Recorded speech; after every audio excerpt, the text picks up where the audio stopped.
Magandang araw mga kabansa. Kayo po ay nasa Iparas kay Paras. Ito yung lingkod Ado Paglinawan na bumabati sa inyong pambungat sa ating sekretary.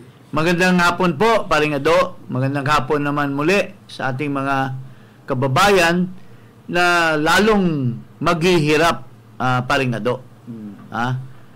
Kamakailan lamang tumaas na naman ang rates ng dollars versus pesos. As of now, it's 59 point something already.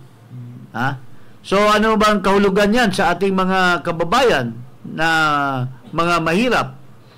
That is adding insult to injury, so to speak, dahil yung bigas na naghalaga ngayon ng 50, 60, ay yan ay mga imported, kalamihan.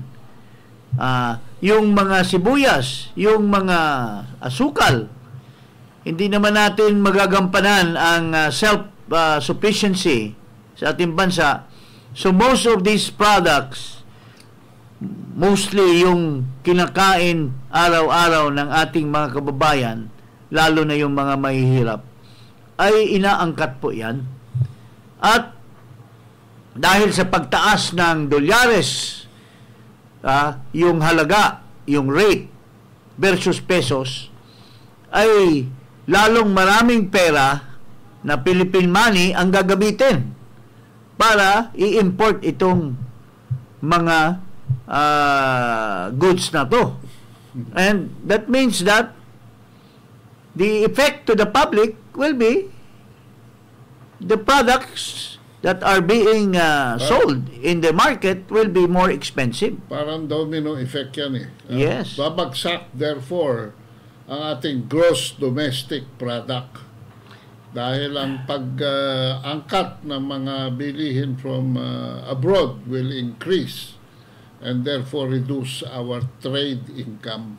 Ayan. And most of all, this will have an effect on the commodity, which is fuel.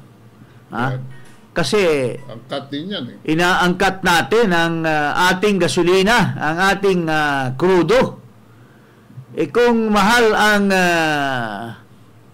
pagbili sa labas dahil tumaas ang dolyares, lalong may epekto yan sa mga jeepney drivers, sa mga ordinary people that goes to their offices. They drive their cars.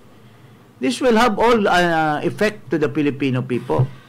And wag niyang sabihin na this is a world activity or phenomenon. This is, or this has something to do with governance, management. Internal management. Internal management. Central Bank, Department of Finance. Nasaan na itong kaibigan nating si Recto?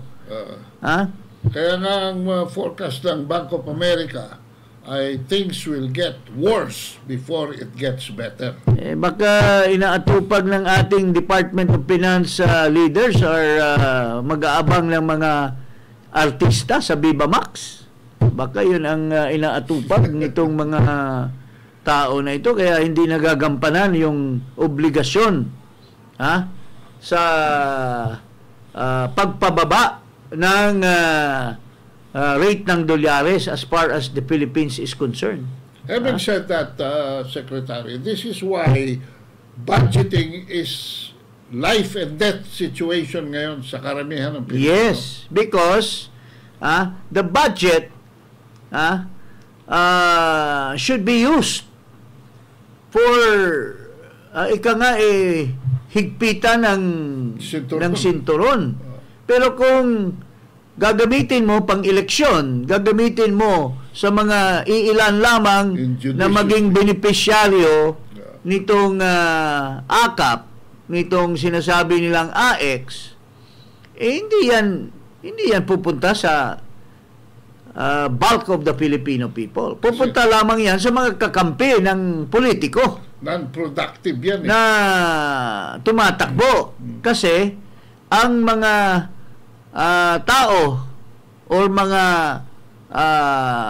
leaders of each province na nakaupo at kakampi ng administration, sila yung mga giging beneficiary nitong mga ilalabas ng DSWD at sila yung magtuturo kung sino lamang ang makakatanggap. Selective. So, kung kalaban ka, hindi ka kasama. Ha? Hindi ka kasama. Doble-doble doon sa kasama sa politiko, yung kalaban, walang matatanggap. And I think that is the political reality. And because of that,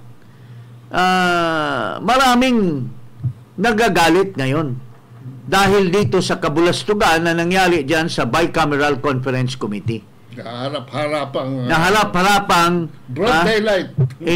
It's robbery in broad daylight, so to speak. Pero tingnan mo itong kumag na ito na Senate President daw siya. Anong sinasabi? After their hands were caught together with the chairman of the Appropriations Committee sa Senado. Yung kanyang kapartner in crime when they ran for president in 2016. Magkakampi ito. Partners in crime itong dalawa. Itong si Po at saka si Escudero. At sila rin ang yung mayari dito sa BICAM.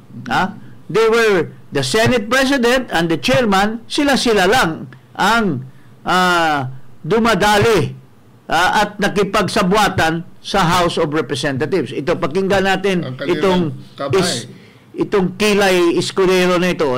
Hindi ito perfectong dokumento. Walang budget na perfecto. Nag-a-apply dito ay isang simpleng prinsipyo na tinatawag na zero-sum game. Ibig sabihin, hindi natin madadagdagan yung gusto nating dagdagan kung wala tayong babawasan o ibabawas.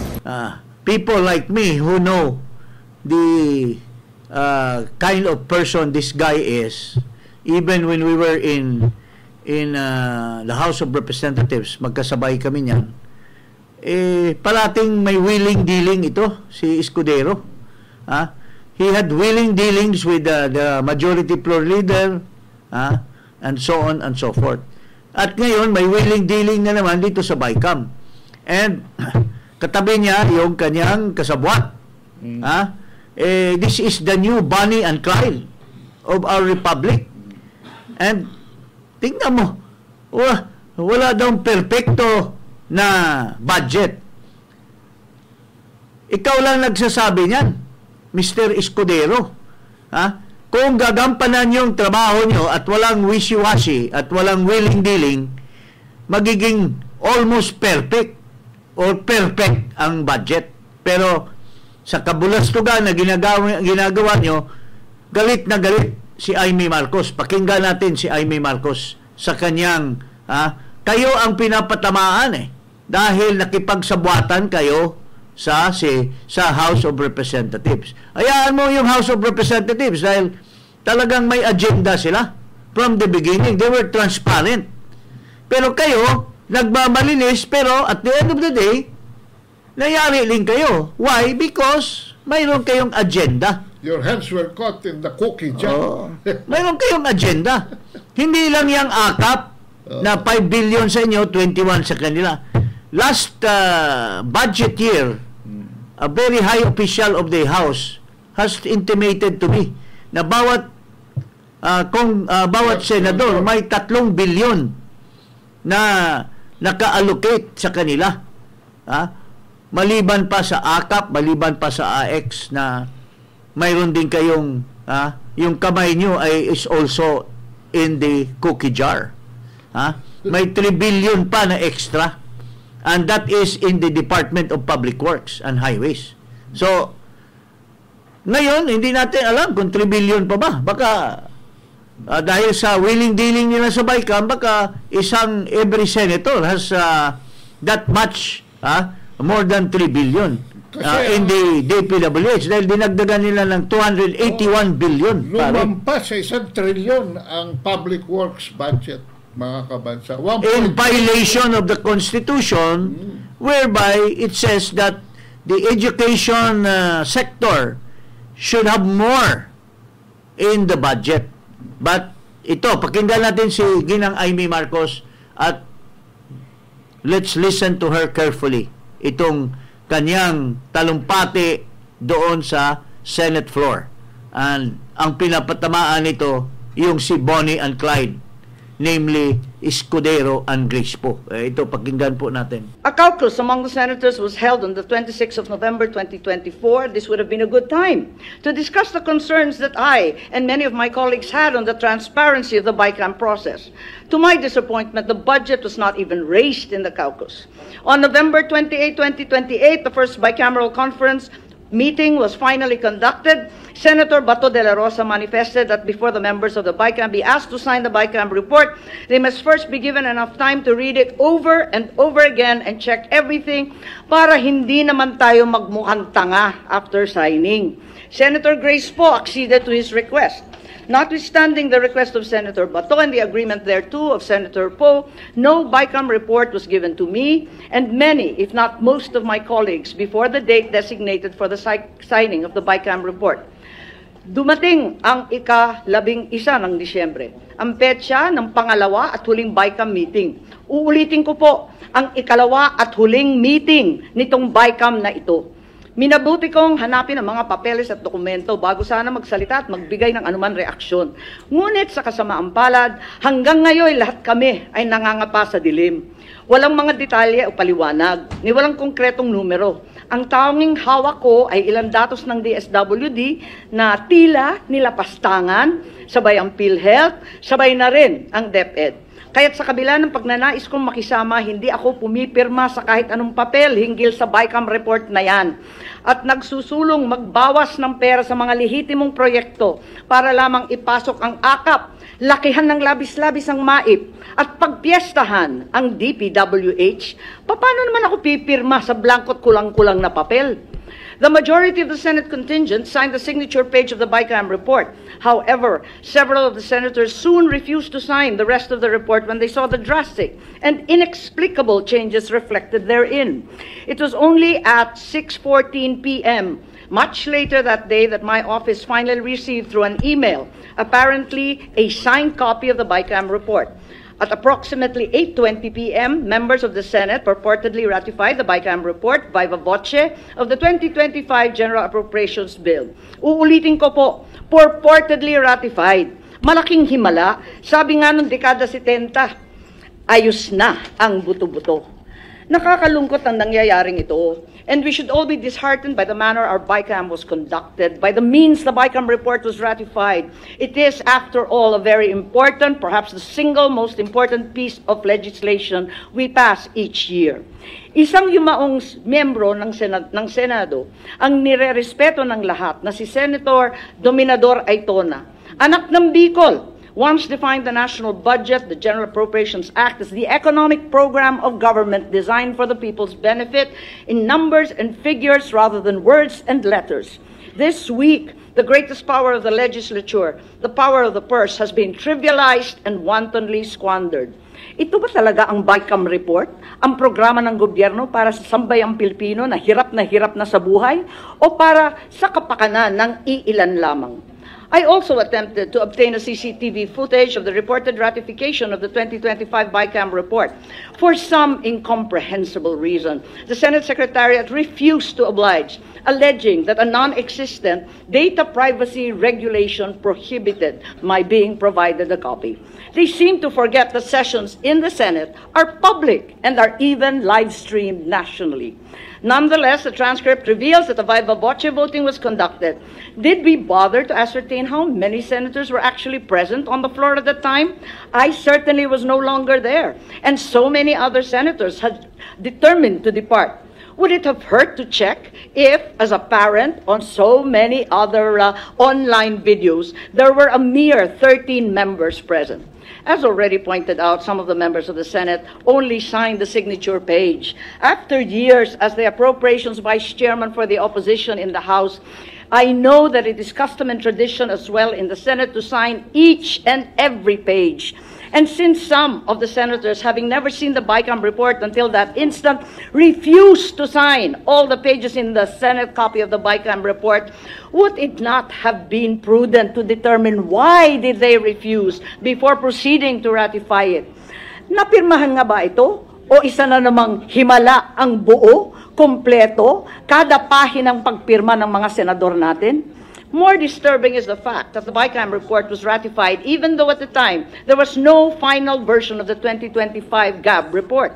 Is it not the BICAM report that was supposed to embody all the changes that the bill had undergone during the BICAM conference? How can the BICAM committee release a BICAM report for the 2025 GAB when the actual 2025 GAB was still being finalized? Sunod-sunod, linuluto pa, at walang patid ata itong kababalaghan. Even as I speak, the final version of the 2025 General Appropriations Bill is yet to be printed. As late as yesterday, the 17th of December, those in charge of the budget, the real BICAM, are still trying to massage the budget. Masahe pa po, allocating and adjusting among themselves and their associates the infrastructure and other projects so that those who are in their good graces get a piece of the proverbial pie. Some may argue that what will be contained in the GAB is reflected in the BICAM report and that therefore it's not necessary for the GAB to be finalized before the BICAM report is released. Allow me to show you what the 2025 BICAM report actually looks like, at least in general terms. As an example, the DPWH budget has now bloated to a 1.113 trillion. The BICAM report shows that a total of 350,483 was added, while 61.834 was deducted, resulting in a net increase of 288.65 from the BICAM bill. In the summary report, there is a mere single line as an explanation for this massive increase, simply stating various infrastructure projects. This runs counter to our rules. You and I know that under Rule 12, Section 35 of the Rules of the Senate, the committee report must contain a detailed and sufficiently explicit statement of the changes or amendments to the subject measure. The same section also provides there must be a comparative presentation of the conflicting House and Senate provisions and a reconciled version thereof, along with explanatory statement of the BICAM. Instead of that detailed explanation and comparative presentation demanded by our rules, we only got various infrastructure projects. VIPs pala. VIPs meaning very important persons. Sino-sino kaya sila? Gaya na sambit ko, hinihimay pa ang himala. Pero para sa ilang mga VIPs. Real talk, can anyone in this chamber, this August chamber, ascertain what are these infrastructure projects by just looking at the BICAM report? Can any of us determine what is included and comprising the additional 350 additional funding to DPWH, as well as the projects and programs defunded as part of the 61.834 reduction? I plowed through that BICAM report, which I did not sign, hoping against all odds that there was a better explanation somewhere. Alas, there is not even a joint explanation narrating what these changes were about and why they came about. The explanation, therefore, of the 288.65 billion increase in DPWH is once again various infrastructure projects, ang mahiwagang VIP.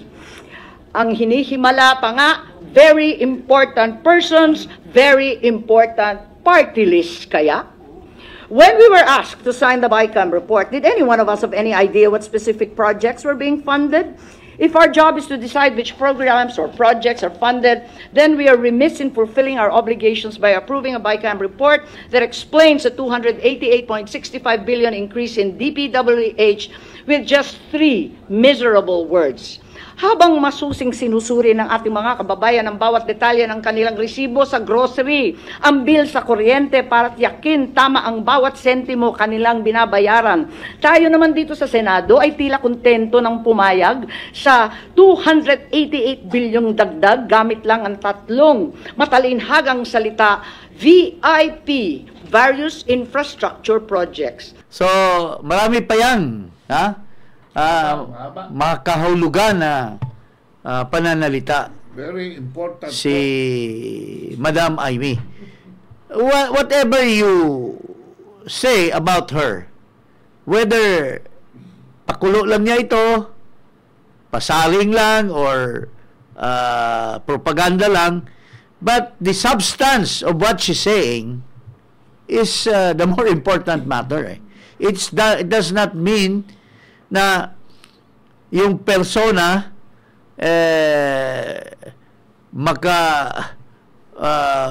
ikangay mapagkatiwalaan ba o hindi, dahil wishy-washy ang ugali, pero hindi mo mababago yung substansya nung kanyang sinasabi, at ito ay the merits of what she said, plus the statement of Kilay Escudero, na there is no perfect budget, means that kaya walang perfect na budget dahil niluluto nyo. Kayong dalawa ni Bonnie and Clyde, yung chairman mo na presidential candidate mo at ikaw yung vice presidential candidate, partners in crime kayong dalawa, kayo ang pinapatamaan ni Amy Marcos, na being the leaders of the Senate and the main representative of the BICAM, ay pinabayaan nyo ang obligasyon nyo, yung integrity ng institution na nire-represent nyo. Wala kayong excuse dyan. Malaking sampal sa institution dahil sip-sip lang pala kayo sa mga leaders ng House of Representatives. Yun ang pinatama ni Amy Marcos. Wala sila excuse dyan because there is a violation of the law of appropriating more than the Department of Education. 900 plus billion lang eh. There's a violation of itong DPWH 1.3. Yung DSWD, yung pangtawid program, binawasan ng 50 billion. Pakinggan natin itong Grace po, kung anong dinadaldal niya tungkol sa PhilHealth. Pabalang-balang yung kanyang reasoning. Ito, pakinggan natin. Nakita natin na ang PhilHealth, yung subsidiya na ibinibigay ng gobyerno, na hindi man lang nila nagagamit. Okay? Ang PhilHealth ngayon, kung hindi ako nagkakamali, merong 600 billion na reserve funds.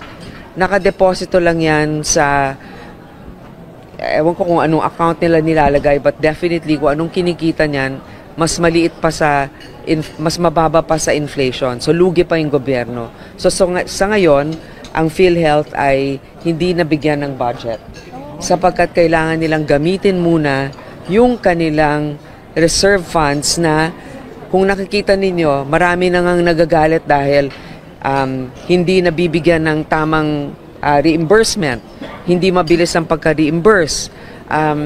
Kung nakikita naman natin na ganong karami yung pera nila, kailangan gamitin nila yon dahil nasasayang lang. Anong ginagawa nung, ba't nila iniimbak lang doon, hindi nila ginagamit? Tingnan mo ito, parang hindi nag-iisip. Are you going to punish the beneficiaries of PhilHealth, the paying beneficiaries, na kulang-kulang yung natatanggap nila just because the administration, the management of PhilHealth is stupid or incompetent? Why would you punish? Kanino ba ang kasalanan yang hindi nagastos yung pera, Miss Grace po? Kasalanan ba ng mga beneficiaries? Ang daming nagko-complain ng mga beneficiaries na ang tagal ng kanilang refund. Ang daming nagko-complain ng mga beneficiaries na lalo na mga OFWs, pinapakontribute sila. Tapos, what is the meaning of the universal health care? Pinasa ito, authored by Mr. Ejercito, at pinagyabang pa niya ito at ginamit niya sa pag-eleksyon niya. to run for the Senate as the author, the founder of the universal healthcare. Iyan ba ay nagampanan ang batas na yan? Na-implementa ba yan? Tapos sasabihin nyo, hindi ginagasta ang pera? I've been a member of the board of PhilHealth during Duterte's time. Hindi totoo yan, kulang yung pera. Kaya nga hindi na-implement ang universal healthcare. Hindi siya universal kasi walang pera. Kulang yung sin taxes na were supposed to be raised to tapos kunan mo ng subsidiya. Just because mayroong hindi nagastos, kung maayos yung management dyan, mauubos yan. Kasi ang daming kailangan ng mga members ng PhilHealth na pera. Ang daming hospital na hindi nababayaran. So, sino ba yung PhilHealth president? Sino ba yung mga board of directors dyan? Sino ba ang chairman ng the board ng PhilHealth? In fact, the chairman of the board is the Secretary of Health. He was even complaining that the PhilHealth management is not doing its job. So, napaka-flimsy and napakababaw yung reasoning nyo to zero the subsidy budget for PhilHealth. Uneducated kayo. You're guessing. Actually, that's just an alibi because you wanted to comply with the House of Representatives' demand to provide sources of funds for ACAP and increase AX and so on and so forth, and increase the budget of the DPWH, which you, Escudero, and your partner, Bonnie and Bonnie po o Clyde po. Sino ba sa kanila? Babae o lalaki? At saka hindi totoo yung sinasabi niya na pag may pera, kailangan ubusin ng PhilHealth yung reserve nga ang tawag reserve. Insurance yan. May required reserve yan. Hindi po pwedeng ubusin. Trust fund. Trust fund. Ang iniisip siguro niya, yung pag hindi mo naubos at the end of the year, it should revert back to the National Treasury. Ako sana, pumapalo na ako dito sa Grace po na ito Believe na sana ako dito nung chairman siya ng Transportation Committee. At yung mga napakiusap kong ipasa ng mga bills when I was with PLLO, believe na sana ako, pero nawala yung ko Bumalik sa damdamin ko yung pinayal ni Rizalito David na poundling lang ito Paring Ado. You remember that? Foundling. And as far as we are concerned, the Supreme Court has never really explained it very well. Come to think of it, doon tayo mismo nagkakilala. Yes. Sa kaso na yun. At saka ang baliktad, si Noynoy Aquino, he ordered the Solicitor General to defend a private person versus the government na ang Solicitor General supposed to be the lawyer of the Commission on Election, which disqualified her. Can you imagine that, partner? Pero pinalampas ng taong bayan at ngayon, ano bang kabulastugan na pinagsasabi ni Amy tungkol sa inyong dalawa ni Escudero? By the way, hindi pa tapos yun Wala pang resolution on the merits of the case yung citizenship niya. Pinatakbo lang siya for president. At dahil lang daw sa hindi naprubahan na pango daw yung ilong at Pilipino daw hindi maaari na magiging foreigner. Ano ba yan? Ano bang reasoning yan? But anyway, that's neither here nor there. Kaya lang tayo nag-express ng ating disappointment dito sa dalawa from what Amy has revealed. Otherwise, we will not really know Anong hocus-pocus ang ginawa nitong Bonnie and Clyde na to? At anong reaksyon ni Marcos? O, pakinggan natin. Anong reaksyon? Disappointed siya sa Senado at saka sa House. Pakinggan nyo ang disappointment ni Marcos. Kung may mga muka kayo, hindi kayo mga makakapal ang muka, pakinggan nyo itong sinasabi nilang incompetent, bangag, or whatever, pero he has a point here. Except that mali lang yung kanyang interpretation of what is the power of veto na nasa kanyang kapangyarihan. Ito, pakinggan natin si Marcos kung anong sinasabi niya tungkol dyan sa Bicameral Conference Committee na yan. Well, we had to have a look because maraming nagbago from the budget request from the different departments. And we have to put it back in the same shape that we had first requested. So unfortunately, we are only left now. I am only left now with the veto power because tapos na sa BICAM. So na-approve na ng House, na-approve na ng Senado. Now it's up to us on how we regain control of the spending program. I cannot give you the details yet because that was we are now. That is what we are doing. We are going through item by item, line by line, to see what is priority and what is not, and that's what we will come up with.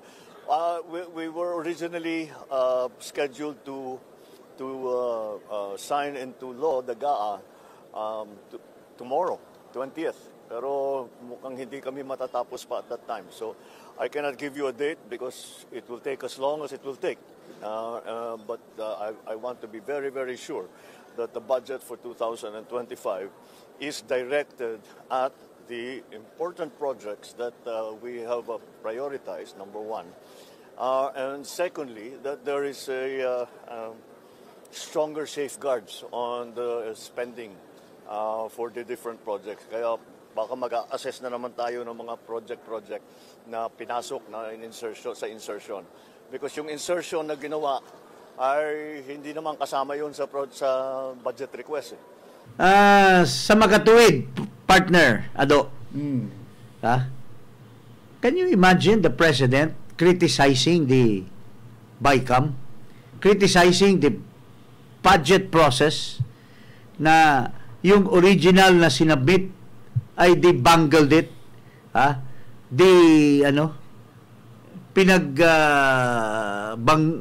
Nila? Gumawa sila ng sarili nilang when the Constitution speaks of the President submits the budget proposal.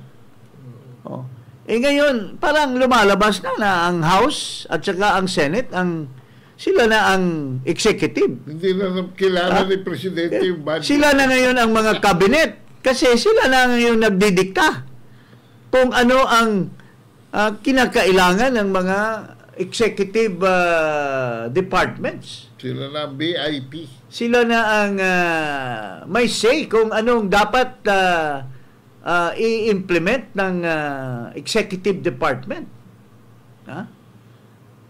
Ang purpose ng Senate at saka ang House is just to check. Rikisahin. Nilirikisa. Hindi yung sinuplant nyo na. You change the whole thing. You decrease the whole thing. And add something. So, it's a slap on their face that the President was very candid about it, na maraming sinasabi niya, maraming mga projects na originally na mga ini-introduce or pinopropose ay hindi na. Pero mayroon lang akong comment sa sinasabi ni Marcos. Mukhang hindi na pag-aralan at hindi siya na-advise ng kanyang sidekick dyan. Hindi pa to. Na dati na Chief Justice. Alam mo, they will daw concentrate, pinatawag niya yung cabinet at mag-engage daw sila ng line by line. Alam niyo po, you are contradicting yourself. Sinasabi niyo na nga po, Mr. McCoy Jr., na napakasama nung budget na lumabas sa BICAM. The best thing to do is still within your power of veto is to veto the whole bill. To veto the appropriation bill and bring it back to the two houses for them to review. And you assign your PLLO to express your wishes kung anong gusto mong mangyari dyan sa budget habang nililitis uli or habang ginagawa uli doon sa House and the Senate. Explain mo na kaunti yung PLLO. The Presidential Legislative Liaison Office, in fact, when President Duterte 2 beses binito yung buong batas. Twice. First was the coconut levy. The coconut levy bill, whereby the 75 billion, which was declared by the Supreme Court as the people's contribution, must be given to farmers, ay pinopropose nila. At hindi nagustuhan ni Duterte, binito. Pinasa uli. What does that mean? Nung pag ibanabalik mo yung veto, that means it can either remain in the BICAM or it is taken up again in a new bill. So, binalik. So, pwedeng ibalik din ito. Instead of line by line na mangled na yung appropriations bill na yan, it's already mangled by the BICAM. Kailangan ibalik yan so that people like Subiri, people like Amy Marcos, people like Bato, Bongo, sila mag-line by line can look into it again. And this time, they should attend to their duty and chores in the bicameral conference. Hindi yung tabi lang muna kayo dyan habang inaayos namin ang chairman and the Senate President and the Speaker and the chairman of the appropriation. Sila lang yung tapos magiging kakutsaba ka dyan. Pagkatapos iyon na yun at yes man na lang kasi nagbibigay ng mga papel yung mga kasabwat, nagbibigay ng papel, ito yung amin, 4 billion, ito yung amin, bigay kay Grace po, ito naman dito sa kabila, ito yung amin. Graduating senator na kasi si Grace po kailangan ng pabaon yata. Okay, graduating. Billions. Babalik siguro sa Amerika. But anyway, I mean, there's nothing personal here in our commentaries. Ang sinasabi lang natin, Marcos, dapat sana advisean ka ng matalino mo. Matalino dati, pero hindi na matalino ngayon. Kung pabalang-balang na yung mga dinadaldal nitong tao na ito na walang utang na loob kay Duterte. Naging desensitized na mali. You can always tell the President, dahil di man ito abogado, na sir, wag na natin i-line by line yan. Ibalik natin yung buong bill. You veto the whole bill. Correct. Because Duterte has vetoed 7 bills. Ikaw, quick draw ito si Marcos Pag-upo pa lang, 2 araw pa lang, may binito na siyang mga bills Diba? Yung sa... Galing. Bakit hindi mo gamitin yung poder na yan at ibito mo rin itong buong appropriations bill na to? At ibalik mo sa kanila at pabantayan mo sa PLLO. Kasi nung coconut levy bill, galit na galit ang mga senador doon sa yumaong head ng PLLO, yung si anong pangalan ng matanda na yun? 92 years old. 92 years old. Oh. Galit na galit sila dahil hindi ba daw ini-express yung wishes ng president when they were doing the work to come up with the coconut levy bill. And kaya na sorpresa sila. So binalik. There were other bills na binalik. So why can't Marcos, nagmamadali ka ba? Mayroon ka bang malaking diyan? Mayroon ka rin bang at stake kaya nakikipag eyeball ka rin sa Senate at saka sa House? Kasi mayroon ka rin inaabangan diyang malaking himala according to Amy. Baka mayroon ka rin malaking himala dyan, Marcos. Kaya i-line by line mo, pero yung sa'yo, na favorable sa'yo, hindi mo ibibito. Pero para transparent, dapat ibalik mo. You have the power to do that, to return the whole bill. At doon ka maglagay ng comment sa bill na yan. Yung sinasabi na veto message, doon ka maglagay ng veto message mo. Annotations. Annotate mo kung ano ang yun ang ipaaral mo sa mga tao mo na hindi yung line by line, yung veto message mo, yung sentimento mo sa ginawa ng Senado at saka sa House. Yun po ang makatarungan. Yun po ang maayos. Yun po ang tama. Mr. McCoy Jr. Pero mukha ito si Subiri, mas mabuti talaga kaysa dito kay... ito si Subiri, matino ito. Itong nakaupo dyan, kilala ko yan. Sa House pa lang, minority floor leader namin yan. At malikot yan. Napakalikot yan. Nakikipag-deal yan doon sa majority floor leader na best friend ko, si Nograles. Ang tawag ba rin sa deal na yun barter trade? Barter trade. Kasi horse trading. Dahil siguro maraming pangangailangan siguro ito. Maraming bibili ng mga bags.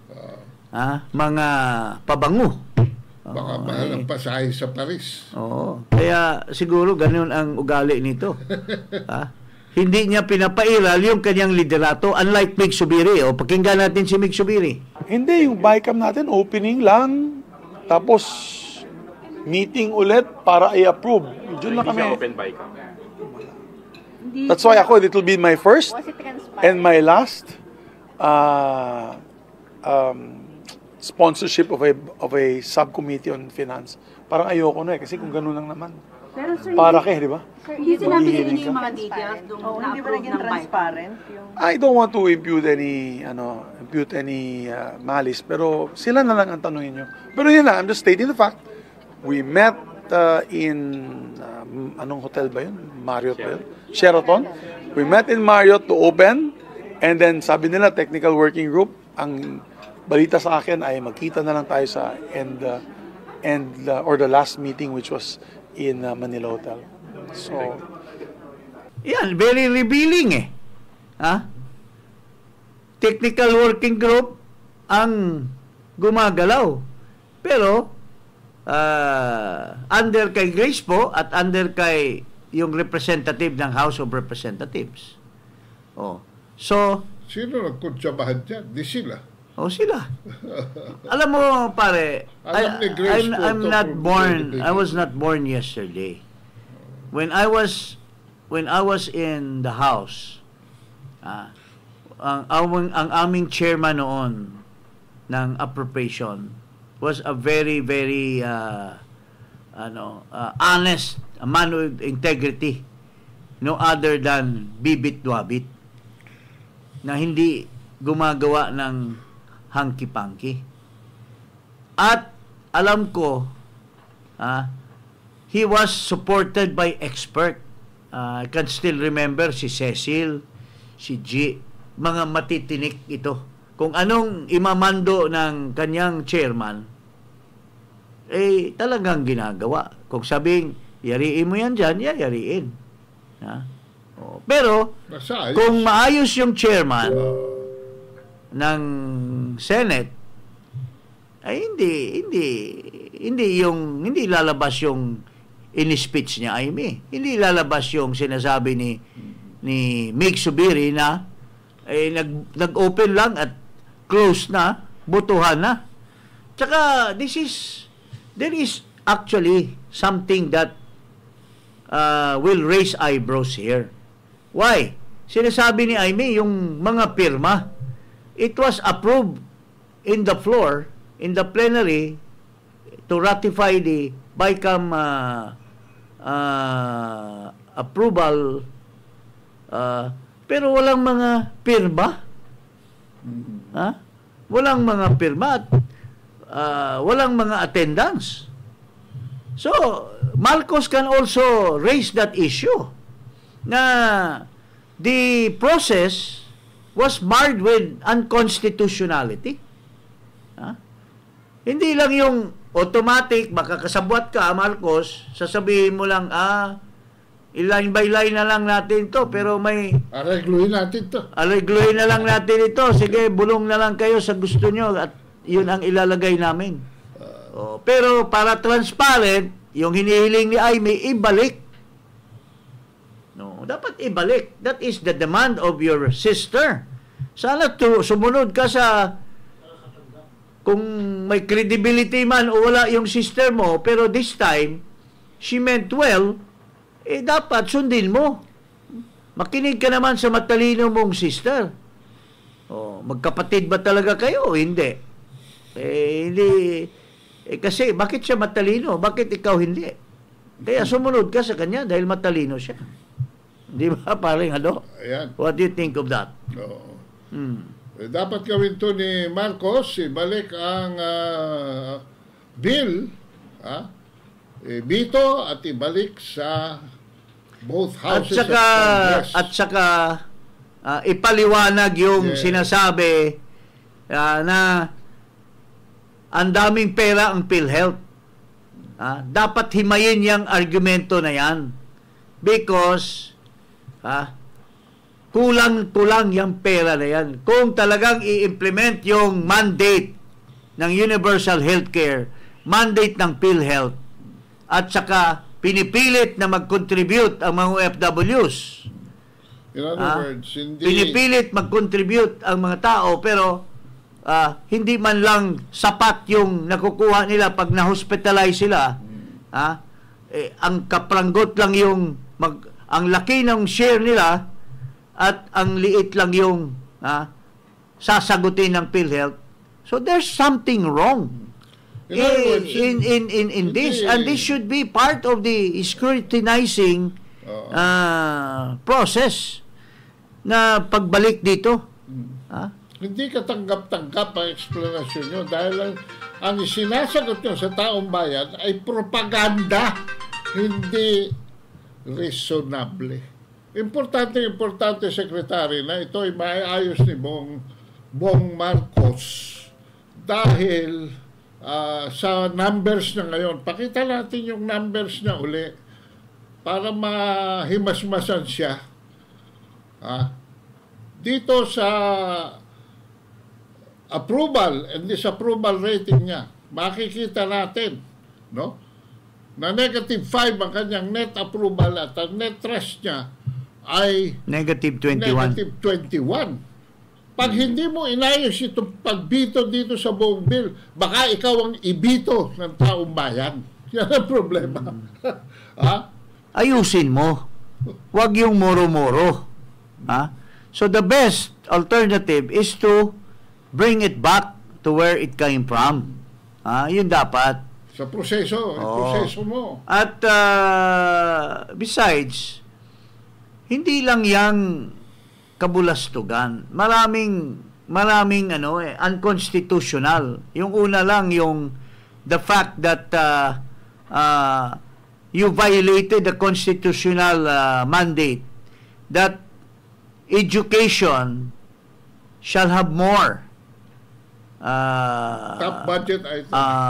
Amount in the budget than any other department or functions.